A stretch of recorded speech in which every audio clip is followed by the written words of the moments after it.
shacabka reer Jubbaland waxaan u sheegayaa inaan kalsooni tiro badan la qaado oo aan laga cabsanin Axmed Madoobe labadii jeer horeba asaga madaxweyne noqdo ku soo baxay inqilaab dawlad ciidamo wadato oo dadka xabadeynaysan ma ahayn anu ka qof ahaantayda waxaan ku tilmaamay Axmed Madoobe inuu nin geesi ah iyo nin caalim diintan caalimku ah qof shakhsiyadiisa nin geesi ah waxaan leeyahay Axmed Madoobe haddii aad ku guuleysato hawshatan tartankan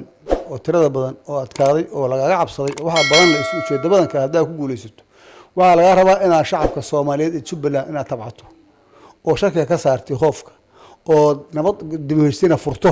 oo dadku heshiiyo oo 2 sanadood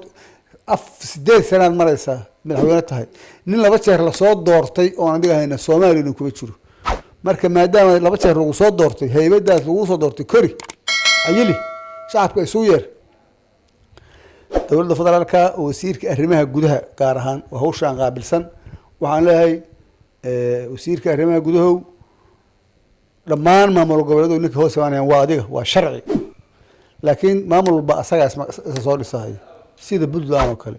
markaas la rabaa maamulkiisa soo dhisa inaad conform garayso kadibna ugu yeerto lagu imbaatariyo dawladda madaxweynaha ra'iisul wasaaraha cali masaarka la soo qayb galay sidii Jubbaland Puntland oo kale adiga samriya qarafaan wasiirka